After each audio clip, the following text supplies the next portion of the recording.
in a peaceful town in Japan. Among the many families living in this peaceful place was Suka and her husband, Haruto. They were a young couple, building their life together in a modest home at the edge of town. Their days were filled with small joys. There was nothing extravagant about their life, but to them, it felt rich in all the right ways. お母さん真面目でまめな人だったから。そうだよな。ちょっと。お母さんが大切にしてたものなんだから、ちゃんと保管しとかないと。こんな服何に使うんだよ。私たちの子供ができた時に使えばいいんじゃない？いや、こんな服着せたいか？いいから取ってきましょう。分かったよ。However, as often happens in life, change arrived without warning. After a long illness, Suka's mother-in-law passed away, leaving the family with a quiet sadness that settled over their home. It was not just the loss of a loved one that they had to process, but also the reality that family dynamics would inevitably shift. Then, one afternoon, another change came, this time unexpected. Suka's father-in-law, who had been away for many years, returned to the family home. His sudden appearance was met with surprise and a mix of emotions. There was happiness at seeing him again, but also uncertainty. Years apart meant that they had all grown in different directions, each with their own habits, routines, and unspoken expectations. 誰かしら、お母さんの家に。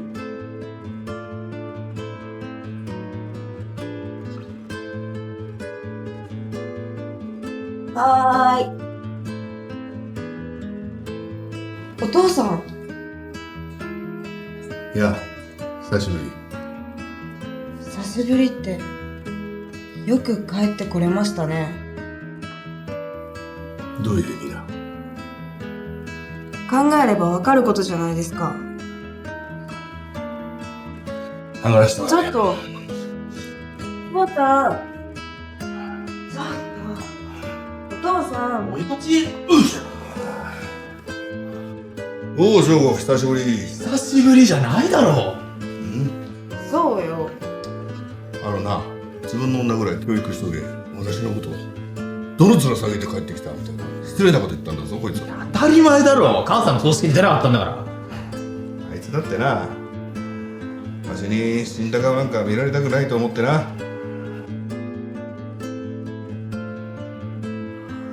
とにかく何しに帰ってきたんだよ。自分の家に帰ってきて何が悪い？自分の家？ここはお母さんの家です。私と女房の家だ。よくもそんなことが言えますね。お母さんのことほったらかしにして。夫婦にしかわからんことがある。分かったらほら、出てってくれ。ほら。なんだお前らそんな暇なのか？行くぞ。え？いいから。The father-in-law came. He spoke about wanting to reconnect, to spend more time with them, and to be part of the home once more. His voice carried sincerity, but it was clear that adjusting to this new arrangement would not be simple. あなた、なんで強く言わないの？しょうがないだろう。親父の家でもあるんだから。お父さんの家って、お母さんが一生懸命働いて私たちにくれた家なのよ。お父さんは外に女作って遊んでた人よ。分かってるよ。分かってない。ちゃんと追い出すから。ちょっと。Suka understood that people change over time, and so do the ways they live. Her father-in-law had his own lifestyle, shaped by years away from home. She and Haruto had their own rhythm, built through their shared experiences as a couple. When these different worlds came together under one roof, there were bound to be moments of friction, small misunderstandings, differences in daily routines, and occasional awkward silences. But Suka was determined not to let these differences turn into lasting distance. She believed that in family, effort mattered more than perfection. それがやってくるんだってね、ここえここだよ。ちょっと待ってろ。飲みすぎだよ。入って。すごい広い And so, she decided to approach the situation with openness and patience. She reminded herself that the first step to building harmony was to listen, truly listen, without rushing to judgment. Haruto felt the same. Though he too needed time to adapt to his father's presence after so many years, he knew that this was an opportunity to strengthen family bonds. They both agreed that it was important to keep communication gentle and constructive, especially when the topics were sensitive. In those first few days, the atmosphere at home felt different. Meals were a little quieter than before, as everyone searched for the right words. The father-in-law sometimes followed his own habits without realizing they clashed with the couple's routine. At times, it was slightly challenging, but Suka tried to see these moments as part of the learning curve of living together again. Instead of focusing on the inconveniences, she began to notice small opportunities for connection, like inviting him to join them in watering the garden, asking about his favorite recipes, or simply sharing stories over tea. She found that when the mood was light and warm, it became easier for everyone to relax. Suka also knew that building understanding required more than just polite conversation. It meant finding ways to make everyone feel equally respected and included.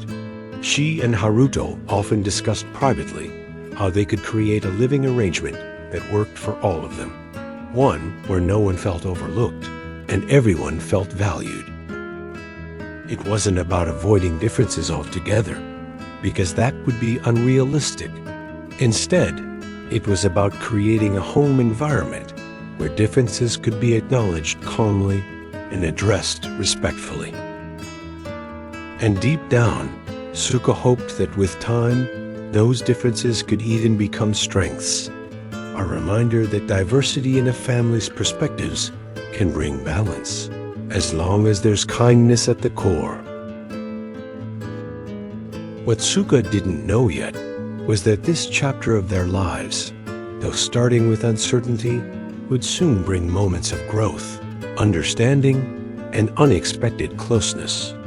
All it would take was the courage to start those important conversations, the willingness to compromise, and the patience to let trust rebuild naturally.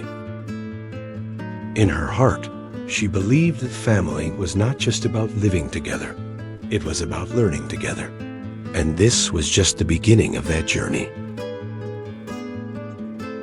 As the days turned into weeks, the reality of living together began to show more clearly. At first, everyone tried to adapt quietly, letting the little differences slide. But no matter how much goodwill there was, 3 people with 3 different routines meant small challenges would surface. The father-in-law, having lived alone for many years, was used to his own way of doing things, and sometimes invited friends over without much notice. None of these things were done with bad intentions. They were simply habits he had carried with him. For Suka and Haruto, who valued a calmer, more structured home life, this occasionally felt disruptive. Still, they reminded themselves that patience and empathy were key. The real test, they knew, would be how they handled these differences when they became more noticeable. One afternoon, Suka came home to find the living room rearranged. At first, she felt a wave of frustration rise inside her. But before saying anything, she took a deep breath and reminded herself of the approach she and Haruto had agreed on. Respond with calm curiosity instead of quick judgment. That evening, she gently asked her father-in-law about the change. He smiled and explained that he thought it might be more comfortable for everyone if the seating was closer to the window. Suka realized his intention had been thoughtful, even if it wasn't what she had in mind. They agreed to try the new arrangement for a week before deciding together. This small moment reminded her that in family life. However, one ongoing concern was the growing household expenses. Haruto and Suka were managing, but they knew it'd be fair to share these costs. So after dinner, they sat down as a family at the kitchen table. Suka gently brought up the topic of expenses, suggesting that they could share them equally. The father-in-law looked thoughtful, then nodded slowly. While he didn't commit to a decision immediately, he appreciated their openness and promised to think it over. For Suka, this was a victory in itself. She had learned that the tone of a conversation often mattered more than the words themselves. A few days later, something unexpected happened. はーい。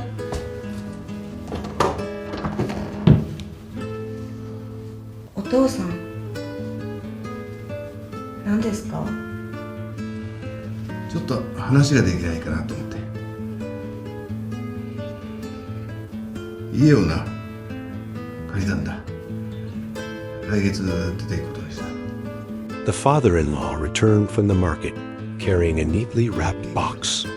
Inside was a set of beautiful handmade teacups, the kind that would last for years and turn every tea break into a special moment.